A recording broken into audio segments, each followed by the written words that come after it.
Welcome to Security Boulevard, the cybersecurity podcast from the Futurum group. Each episode explores a variety of topics within cybersecurity and the technologies that drive it. You can find us on securityboulevard.com, the Security Boulevard YouTube channel, Techstrong TV, and all of your favorite podcast platforms. Before we begin, let's meet the panel for today's episode, which consists of my good friend, Fernando Montenegro. Fernando, it's good to see you again. It's good to see you, my friend. We got to spend a little bit of time together in this whirlwind world of analysts and media and events and whatnot. So uh, it's such a pleasure to be here again. Right. I feel like this is I don't know if this is the summer of AI or if this is the blockbuster summer because of all the IPOs that we're hearing about from the AI companies.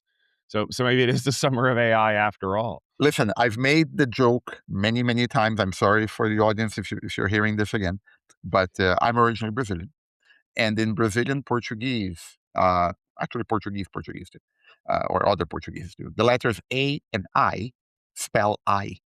I is the sound you make when something hurts, right? If I punch you in the shoulder, you're gonna say I, right? Yeah, that about summarizes the summer, right? And yes, it's been phenomenal, and we've been seeing real improvements on things.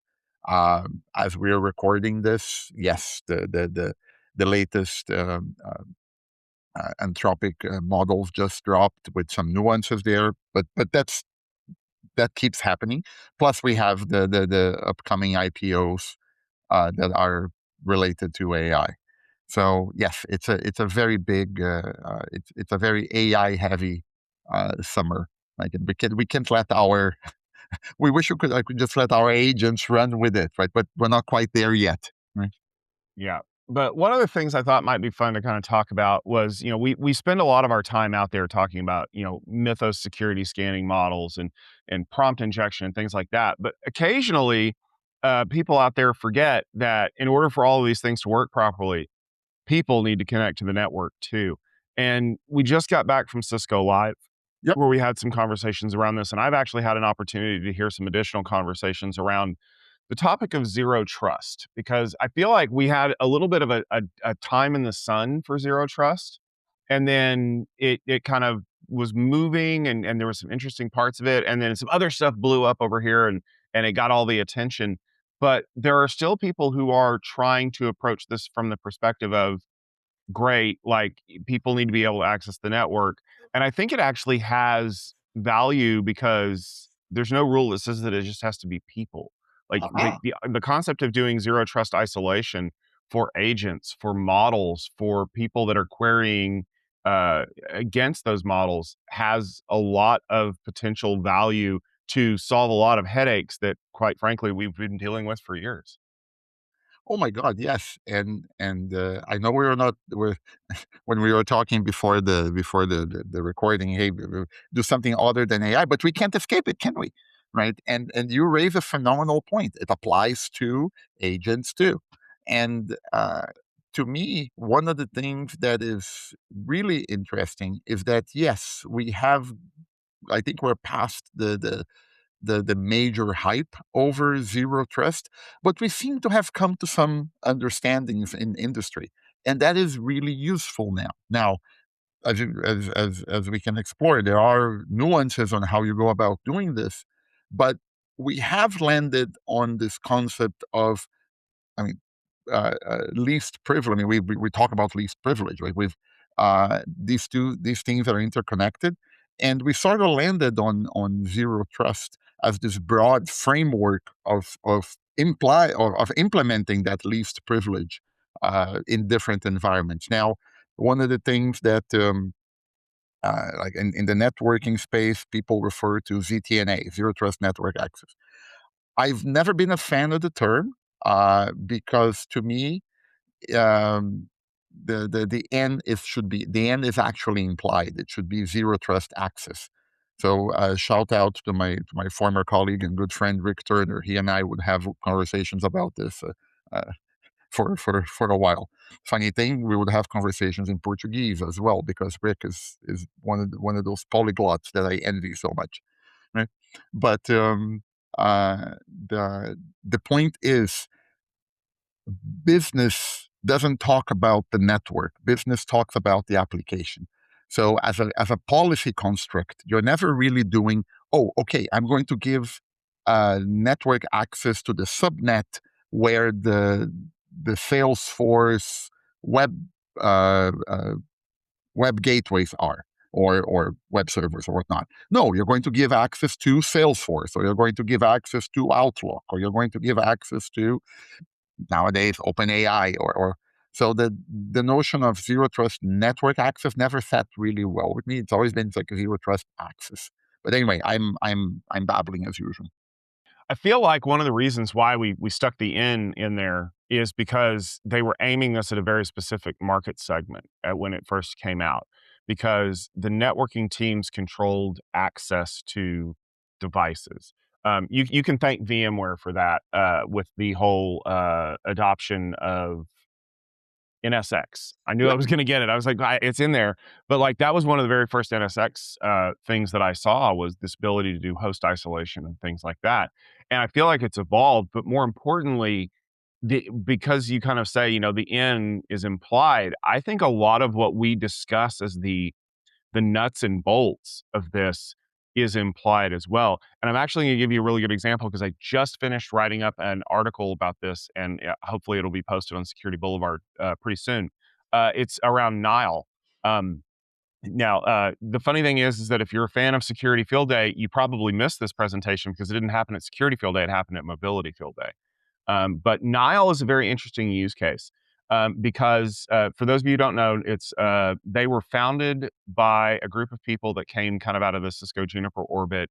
John Chambers is one of the co-founders. He bought in on the company after he left Cisco, and they are very much a network as a service model, right? We will deploy the equipment to you and manage it for you. And Suresh, one of their co-founders, the guy is very dynamic. I won't lie to you that when he gets in the room, like he just kind of he absorbs energy, and he is driving this, and he's saying things like, we've never had a bug in the system. We've always done this. We've always done that.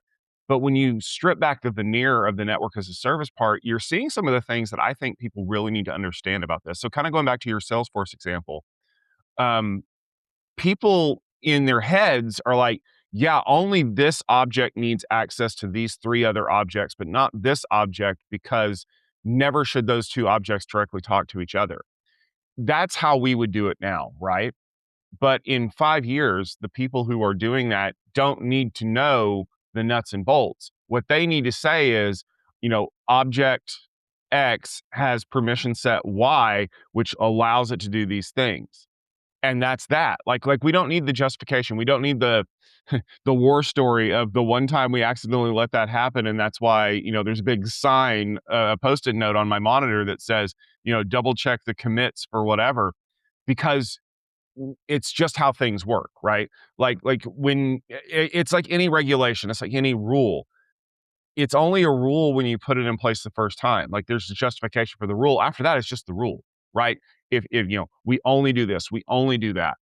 Um, and that's why I think that companies like Nile are really doing it differently, is because they re-architected this from the ground up. And let me give you an example. So security people start taking notes. Network people tune out for a second, because you already know this stuff. When you put two machines on the same network together, they can talk to each other absent of anything else. That's the basis of how Ethernet works. It's like trying to have a conversation at a cocktail party. Over the years, from the late 70s, early 80s on, we have found ways to isolate devices. That's why a switch is better than a bridge or a hub, is because it reduces the amount of chatter that's going on. But the thing is that even like in a wireless medium, I can still see other people, which is why you should be running a VPN at the coffee shop, folks. You can see all the wireless traffic in the air. Nile takes a completely different approach, which is, I'm going to isolate the host until I can verify their identity and admit them to the network. Um, I believe it's a trust first mentality, right?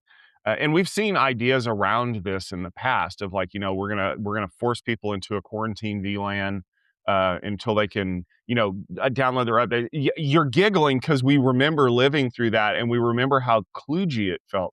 right? Like, okay, so I'm going to join on the special SSID that's my initial one, and I'm going to force you into quarantine VLAN until you do all the updates and I can remediate your system, and then and only then will I give you an SSID to join the regular. Guys, we're already 4 steps deep into I don't care anymore. I'll just use my phone. Whereas this model from Nile is I'm going to join the network and I'm on the network, but until I've joined and proven my identity, I can't communicate with things. And once I've proven my identity, that dictates what I can see. And it prevents that classical layer 2 Ethernet problem of I have visibility, because malware doesn't care. And that's one of their big selling points with this is if you connect, because I'm mea culpa, kids. I will freely admit to this. I connected a laptop to our corporate network to install some updates, and it was a personal laptop of one of the new salespeople, and it had, I believe it was NIMDA on it, and it infected 2 of our servers. Hey. Yep, I screwed up. I thought I knew better than I did. We did get rid of it. Thankfully, the Windows server admin was my friend, and he did give me a lot of crap for that. But I learned a lesson after that, right? Guest network only, VPNs, things like that, because malware can spread without you even realizing it. And this model of isolation of the host until identity is verified, and even then, I'm going to dictate what you can and can't see, I think is a better way of doing zero trust. Because what if that user was an agent? And what if it was a malicious agent masquerading as an agent with the wrong certificates or wrong keys or things like that? Well, if it's isolated on an island by itself, I don't care what it can see, which is nothing. I'll just leave it there forever. It's funny. Like I my background is primarily network security, right? But I one of my most formative experiences was working in anti-fraud, right? And I loved it. And it's funny how these things complement each other, because now what I'm thinking through is it yes, I love the idea of, okay, you start off with a blank and then you get it. But my mind can't get off the scenario of at what level of abstraction, right? And the challenge for practitioners is that you have to think about all of them, right? Because if there's one thing that has happened over the years is that uh, uh, attacker techniques mix in with known traffic, mix in with so yes, the malware can propagate if it can't propagate. But what happens when the malware is hidden, for like, bear with me, for lack of a better term, the malware is hidden as a file that gets dropped on an on a web session, right? Hey, you are allowed to use L3 traffic and L4 ports to go somewhere, but oh look, I downloaded a bad PDF, I downloaded whatever, right? And but the thing so these things build on each other, and the thing that I find, I know we're going to talk too much about AI, but I keep coming back to AI a bit, is that the thing that I find fascinating is agents, or our idea of agents. I have a whole rant, for lack of a better term, on how agents are really different than what we think they are. But let's park that for now. But if you think about goal-directed agents, right?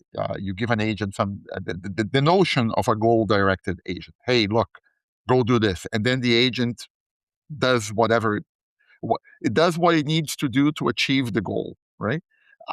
That is a real problem right now, and we are grasping with this notion of how do we apply zero trust to that? Because how do you define what that behavior is?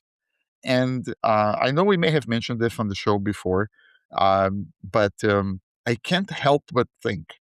Do you remember Star Trek One, the first movie? Right. Um, I think that everybody who works in with agent security should watch that movie. Of course, I'm going to like I'm spoiling it, right? But for okay, kids, for those who haven't seen it, this is the very first Star Trek movie. I forget the date, 1970 something. Anyway, but the whole idea is that what ends up being the adversary that was fighting the ship on the was a well-meaning agent, right? I'll leave it at that. Please go watch the show. But I can't help but think about that in the context of we gave the agent too much. They gave the agent unbounded power, right? And then the agent took that power and grew even more, right? Um, I'm sorry for being all over the place, but these things are related, and how we are going to do not so much authentication. The identity and the authentication part are relatively easy. How we're going to do authorization for AI is the one that really bites me. It's the one that is the problem that we're really leaning into. It so happens that happens to be like I'm just finishing one of my research pieces on that. It should be published in a few days, right? But we've seen some really interesting things happen. There is now there's now a standard called ACS, for Agent Control Standard, right? That was published a few weeks ago. And this being IT, or this being the industry we know and love, if I say ACS to you, right? Uh, what it means something different, right? What access control server, was that what the Cisco product was, right? Yeah. And not to be outdone, a few days after that ACS was released, Microsoft released something around agent that they also called ACS. So at Build, it was just announced. So yes, kids, we have naming terminology conflict. Right? We have collisions, but yes, we do have the zero trust is back in vogue. Uh, with this lens of how do we secure agents, I think it's a really important topic. I do too, and I wanted to pull in something else that we talked about at Field Day that will give you an idea of why it's important to limit those boundaries at instantiation, so to speak.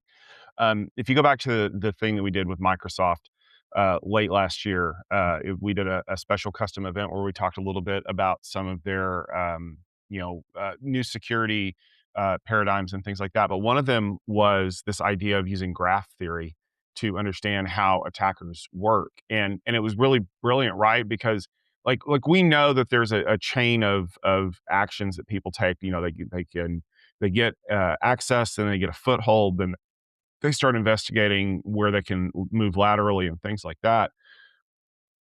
That's how agents are going to perform, only they're going to do it way faster than you could ever imagine. And so the only way to combat that is not to, show them a door and then as soon as they start walking toward it, slam it shut. You show them a blank wall. There's no way to get out. That's what the value of zero trust is. When an agent comes up, it is authorized to access these services. Everything else is invisible.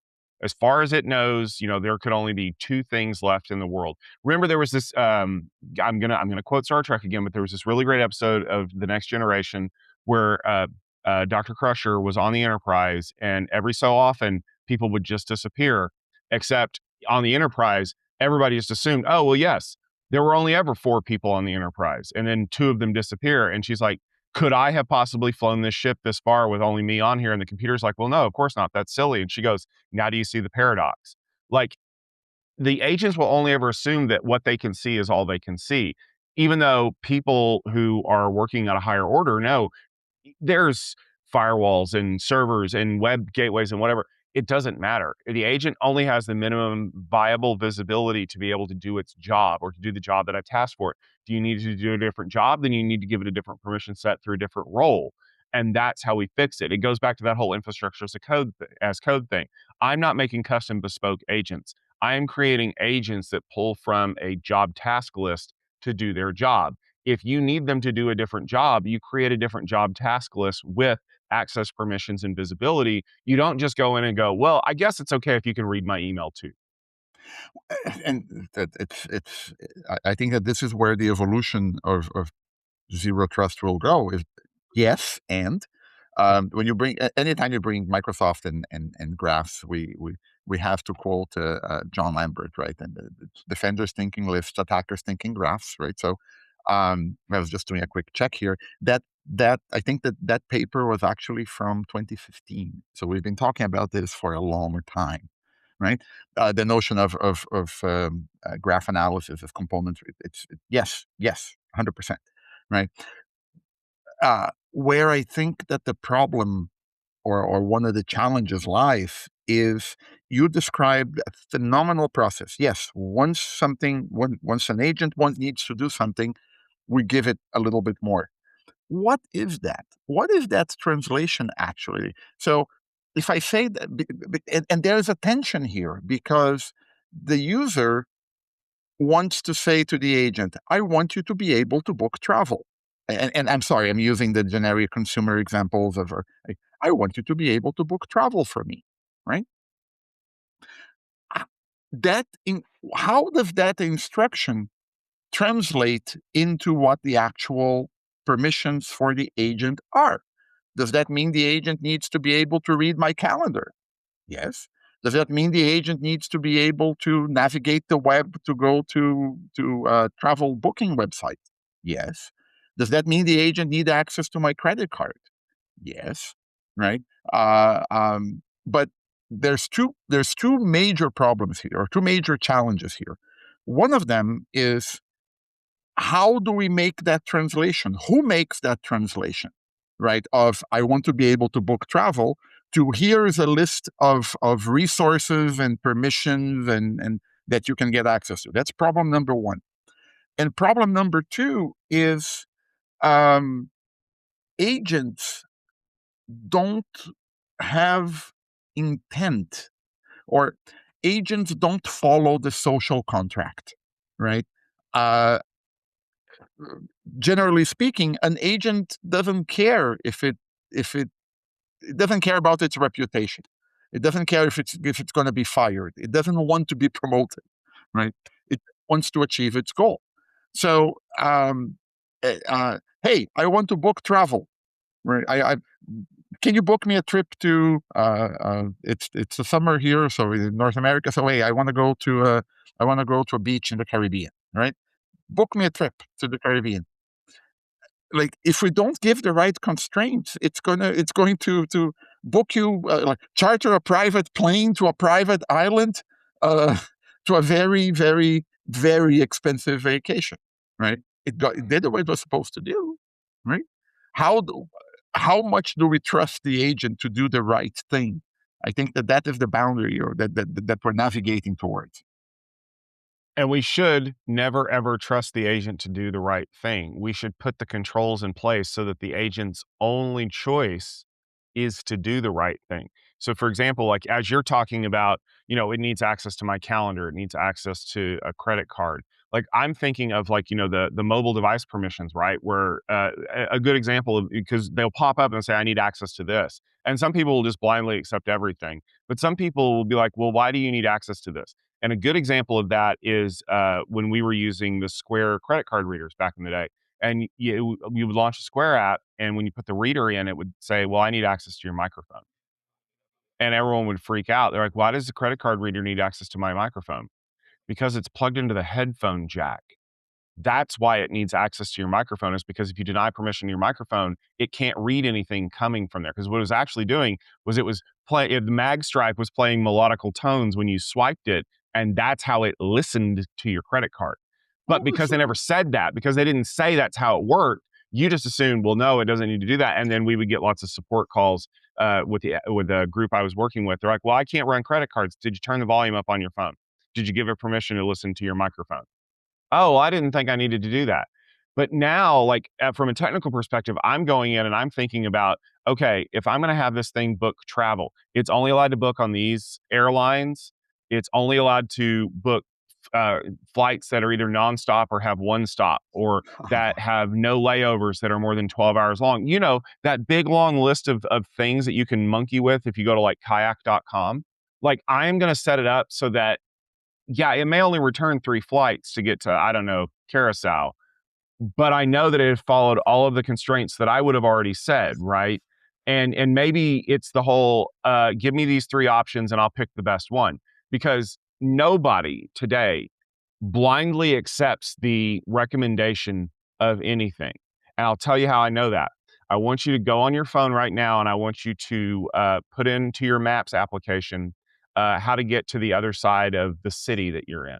Mhm. There's going to give you two options, right? There's probably going to be, depending on where you live, there's going to be like a fast way with like, highways, or maybe the surface streets, or maybe there's a toll road that you can take. You get to pick between all three of those. And it'll tell you this one's a little bit faster, but you have to pay for it. This one's a little bit slower, but it's usually less congested.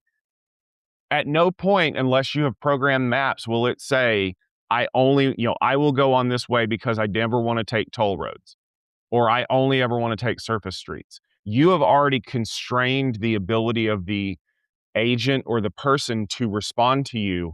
And that's how we have to do this. I have this thing coming up. One of these days, I'm going to write this. For those of you who have ever read fantasy novels or played Dungeons and Dragons, you know the horror of finding a lamp in a treasure trove because it's got a genie in it. And everyone's like, oh, I would love a genie. No, no, no, no. This is not Robin Williams. This is not Will Smith. Genies in fantasy are evil because they will interpret your wish exactly in a way that makes you regret making it and does something for them. AI is every Dungeons and Dragons genie you've ever run into. Oh, I want you to manage my email. Absolutely, master. I've deleted all of your email. Well, I didn't tell you to delete it. No, you told me to manage it, master. And that's exactly what I did. It's entirely managed. It's gone. If you treat AI like that and you give it like that, think of that ultra specific wish. I want you to give me this for this reason, from this place, with this stuff at this time. And I don't want to be an 87-year-old man when it's over. And then the genie's like, well, crap, you've hit every loophole that I could possibly find. Wish granted. That's how you treat AI. Okay, I can't top that. I wish I could. Sorry. Yeah. No, but it goes back to right. The constraint system, right? I don't want you to be creative. I want you to do maybe a little bit of creativeness within the bounds that I give you, but do what I told you to do. Okay, so this is the point in the podcast where it's a running joke now, me and economics, right? Welcome to the principal agent problem of economics, right? Which is what happens when you as the principal, you hire an agent. And by the way, you have no idea how much fun I've been having with the word agent in this case, because agent in this case is not our dearly our beloved AI agent. Beloved is a stretch, but it's actually an economic agent, right? What happens when a principal hires an agent and there is and the contract between them is not well defined, so that the agent ends up maximizing their own benefit over the principals. Now, this is not rocket science, it's economics, but the way that the mechanisms through which we resolve that issue. So the fundamental issue here is information asymmetry, right? The principal doesn't quite know what the agent is doing. So information asymmetry, it's its own right. But what we ran into here is that the prescription for solving principal agent problems is oversight, is contract design, right? So does this limit the autonomy we are going to give agents, right? I believe I believe that it will, right, and that it should, and this pushes us back to the whole conversation of where is the threshold between the freedom we're going to give these goal-directed agents, right, and the control we're going to exert over them, right? But to your point, it's to go back to D&D. Even within the scope of D&D, like if you've defined the constraints well enough, the genie is going to say, yes, great, right? But I'm sure that you could get an evil dungeon master to say, oh, but there's another constraint you didn't think of, right? And that's what makes your friend not like you when you play DM, right? And it's important when you're dealing with these systems that you have to know the constraints ahead of time, because a lot of people just work off of this assumption. And a good example of this in the principal agent problem is if you hire somebody to manage your finances, a financial agent, are they going to manage your finances the way they're supposed to, or are they going to take your money and invest it? We've created a solution to this problem with the idea of fiduciary responsibility. Legally, you have to act in my best interest, which is why they are very prescriptive about the things they do and they say, and why they're constantly updating you and they're giving you all this information. It's because they have to. One of the people in our scout group was teaching the artificial intelligence merit badge, because they just came out with an AI merit badge, and he wanted to show how difficult it is to teach an AI to do anything. And so the way we do this as the demonstration is that I, as the guinea pig, pretended to be an AI, and I was blindfolded. And the kids in the badge were giving me directions on how. So he built a little structure with like building bricks, right? Like not Legos, but like the big foam ones that you would see like in a Yeah, yeah, yeah. preschool. And he built it without me being able to see it blindfolded. And my job was to do what the kids told me to do, because they were going to try to teach me or tell me how to rebuild it. But of course, as the malicious genie, I did exactly what they said. So they'd be like, pick up that block, put it down, move it to the right, move it to the left. And then they're getting frustrated and they're like, why aren't you doing what I want you to do? And finally I said, because you're telling me what you want me to do, but I'm doing exactly what you're telling me to do. You didn't say move it 3 inches to the right. You didn't say rotate it 10 degrees. You didn't say place it down gently. And that's the problem is we know when I say pick it up, that most people will pick something up roughly to shoulder height. Computers don't know that. And this is a problem as we start moving into the physical AI space, because these constraints are going to happen. There's an excellent Isaac Asimov story from iRobot about the first human hyperspace ship where they had to send a guy on because it malfunctioned. And the reason ultimately that it malfunctioned was because when they told the robot to pull the lever to send it into hyperspace, they didn't tell it how much force to use. So it ripped the lever out of the control console, because we just assumed pull the lever meant pull it gently until it stops. And the robot went, pull it until I can't pull anymore. Like if and could you imagine if you teach a robot to shake hands and you don't tell it how much force to use, and then it like crushes somebody's hand? Like that's the problem you're running into. We have to be very good at defining our systems, and kind of to bring this back to the whole idea of what we were talking about with zero trust. With good system definition, zero trust becomes an inherent aspect of the system, because I no longer have to worry about whether or not I've accounted for every corner case. If I define things properly, the only thing the system can do is exactly what I want it to do. And how you and the fascinating thing, I'm happy you brought up Asimov, is that uh, what we need to navigate is, once you define that, right? How much do you care about how the agents achieve that? Right? You want them to have that kind of freedom, right? And there's an Asimov story that I loved. I actually quoted it on the Futurum paper last year when I was starting to write about AI. Like if you read my research, like you'll find I like having fun with references in story, right? But the story was Reason, right? It came out in 1940, and it was about how two humans had to go to a space station to fix a robot in advance of a solar storm, because what happened is the station would aggregate the solar energy and then beam it down to Earth like a high energy beam. And if the beam was off by even a millimeter, uh, it would destroy Earth, or large swaths of it, kind of stuff, right?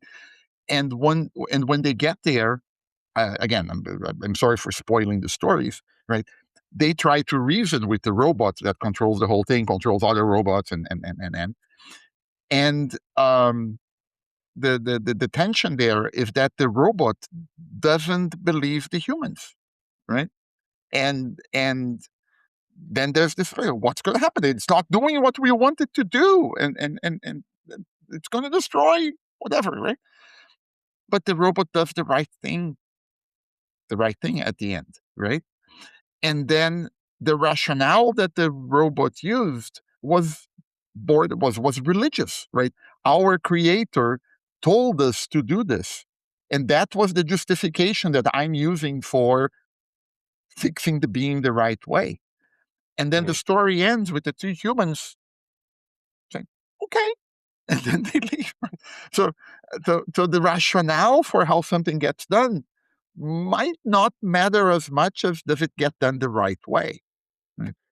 And isn't it funny that by using security to create a series of constraints for humans or for AI, but especially for AI agents, we've in effect made a non-deterministic system deterministic because there's only a single set of potential outcomes that can happen when this tries to execute these things.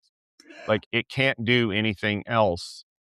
So in a way, going back to your story, the outcome can only be what I want it to happen because there is no other option for it to happen. But that's because we constrained it well enough, right? Mhm. What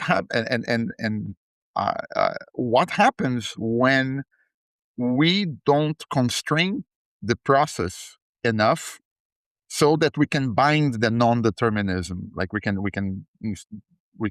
guardrail the non-determinism, right? Then that's when it goes all right. Then you had the incidents of, oh, I deleted production. Okay, separate problems with access control and other things, but then that's where you have rogue agents, right? So I think it's upon us and to navigate this decision, this friction between how well are we defining things, how much leeway are we giving those agents, right? And to bring back to the original topic of the show, I think that zero trust is a useful frame to get started, right? And to Mhm. your point about Nile, right? It's a useful frame to get started, and then but it does require us to think more broadly about what are the outcomes we want, right? So for the security audience among us, I encourage you to, as you're thinking through incident response, as you're thinking through network security, endpoint security, data security, identity, etc., right? Try to move a couple of a level or two or three up in abstraction to think about, okay, what is the business problem we're solving? How does that translate into our layers? Right. I think we're going to go ahead and wrap it here because we could go on and on about this. And at the rate we're going, we're probably going to pull in like 4 other sci-fi books before we're done. But I want to say a special thank you to Fernando for jumping on for this episode. What are some things that you're working on that you definitely want people to check out? Okay, so before that, I'll just say, so this, kids, is what happens when Tom and I have have the run of the like yeah, it's I love these conversations. Um, what's happening right now? So as we're recording this, we're in the midst of heavy travel season for analysts. We just came back from Cisco Live a little while back.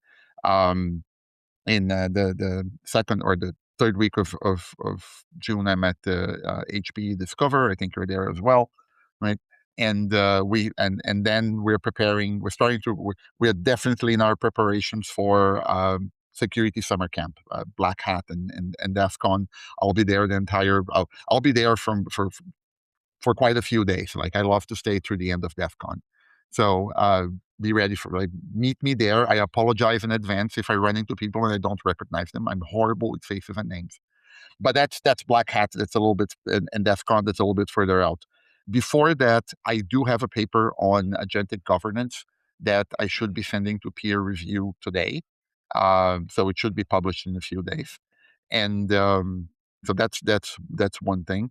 And we are working on revamping some of the other research articles we have within Futurum. We wrote a security operations report late last year. It's time, so we're going to start a refresh of that really soon. The other Futurum news that's relevant is that we just completed the acquisition of ETR, which is another firm. We're really excited about that. So I'm not going to talk about too much about business, but stay pay attention to what's coming out in the not too distant future. Right? Speaking of security related content, I mentioned a blog post that I wrote for securityboulevard.com about Nile. You're going to want to check that out because it's kind of interesting. We also published all of the videos that we recorded at Tech Field Day Extra at Cisco Live US. There is some talk about using Cisco's Isovalent solution to be able to do mitigations for Mythos. I didn't say patches, I said Oh yeah. mitigations. There's some really good video there that you're going to want to check out, amongst other things. There's also some discussion around SASE and much of that. Head over to techfieldday.com if you want to find more about that. And don't forget that I'll probably be writing some coverage about it pretty soon on techstrong.it.